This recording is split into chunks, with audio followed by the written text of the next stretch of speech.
Semua yang digunakan oleh Tuhan. Orang yang dibangun oleh Tuhan. Tuhan ingin agar dia memiliki iman yang sempurna. Bertahan dalam kesulitan. Akhirnya Tuhan yang membangun. Pada zaman kuno bangsa Israel. Zaman Raja Yoyahin Yehuda. Karena mereka sudah tidak percaya lagi kepada Tuhan. Mereka meninggalkan Tuhan. Semua orang meninggalkan Tuhan. Mereka sudah menghancurkan perjanjian dengan Tuhan. Sudah menyembah berhala. Karena belas kasihan kepada nenek moyang mereka Abraham, Ishak, dan Yakub. Tuhan memutuskan memerintahkan tentara kerajaan Babel untuk menghancurkan Yerusalem. Menghancurkan bait suci. Banyak orang terbunuh. Lalu sisa yang ada dibawa ke Babel. Orang Yahudi diangkut ke Babel. Mengapa diangkut ke Babel? Karena Tuhan ingin membangun orang-orang yang ditawan itu. Orang yang terbunuh Tuhan. Tidak membangun mereka lagi. Tuhan mengirim tentara untuk membunuh mereka. Orang yang dimusnahkan. Mereka menyembah berhala. Dan melakukan banyak kejahatan. Maka Tuhan memutuskan untuk memusnahkan mereka. Orang-orang itu tidak membangun lagi karena sudah terbunuh semua. Apa yang akan dibangun lagi? Mereka terbunuh karena ketidakpercayaan. Jadi tidak perlu dibangun lagi. Namun Tuhan masih mengasihi sebagian orang. Maka Tuhan membiarkan sebagian kecil orang ditawan ke Babel. Mereka sementara tidak dibunuh. Diangkut ke Babel. Hidup sebagai budak di Babel dan berjuang. Hidup disiksa setiap hari. Hari ini mereka disiksa. Dibenci oleh orang Babel. Dijauhi oleh orang Babel. Yahudi di Yerusalem mengalami penderitaan besar di Babel. Pada waktu itu, Tuhan menyampaikan melalui nabi. Orang di Babel akan dibangun oleh Tuhan. Setelah 70 tahun berlalu, mereka harus kembali ke tanah air. Karena orang-orang di Babel, orang yang menjadi budak di Babel, dikatakan Tuhan mereka mendapat kasih karunia. Tuhan akan menyelamatkan mereka, akan membawa mereka kembali ke tanah air. Saudara Sibo berkata jujur kepada saudara-saudari. Orang yang didera di Babel dihukum oleh Nebukadnezar, didera dan dipukul terus-menerus.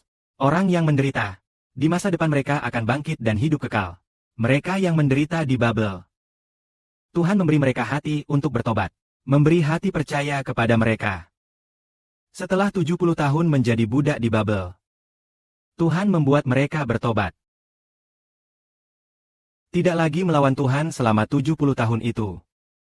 Mereka bertobat. Hati mereka karena penderitaan dan siksaan. Maka mereka membuka hati untuk percaya kepada Tuhan. Mereka memohon kepada Tuhan.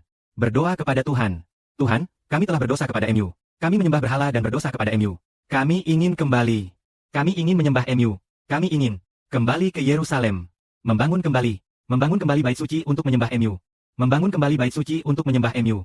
Mereka berdoa siang dan malam. Setelah 70 tahun menjadi budak, Tuhan menggerakkan hati raja yang memerintah kerajaan Babel saat itu.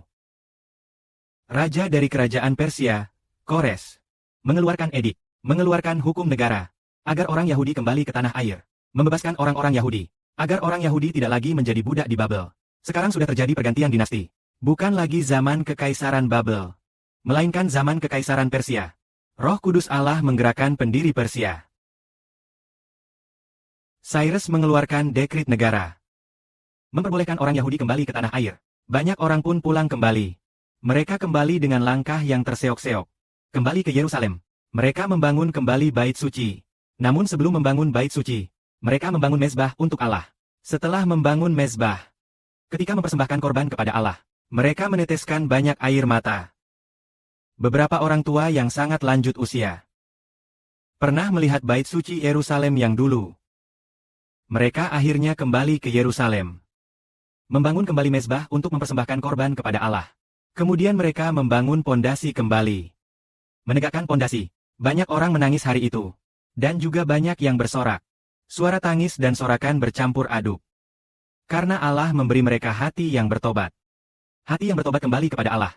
Karena hati mereka bertobat kepada Allah. Allah membantu mereka. Supaya mereka dapat membangun bait. Dapat membangun bait suci. Dan dapat melayani Allah. Dikatakan, aku, YHWH, kembali kepada Israel. Sebelumnya karena kalian dimarahi, aku meninggalkan Israel. Tidak lagi tinggal bersama orang Israel. Malah mengizinkan tentara asing. Tentara asing menghancurkan Yerusalem. Menghancurkan bait suci. Membawa pergi perjanjian. Membawa pergi perabotan bait suci. Aku, YHWH, meninggalkan Yerusalem. Tidak tinggal bersama kalian lagi. Namun kalian, selama pengasingan, ketika menjadi budak, aku tetap bersamamu. Pada waktu itu aku memberi hati yang bertobat. Membuat kalian percaya kepadaku. Dengan demikian Allah membangun iman manusia melalui penderitaan. Saat saudara-saudari diuji oleh Tuhan. Bersyukur saat iman muncul. Orang yang memberontak akan binasa. Ketika menderita ia mengulurkan iman. Melakukan iman sepenuh hati. Orang itu akan diselamatkan. Mendapat hidup kekal, kemuliaan bagi Allah. Amin.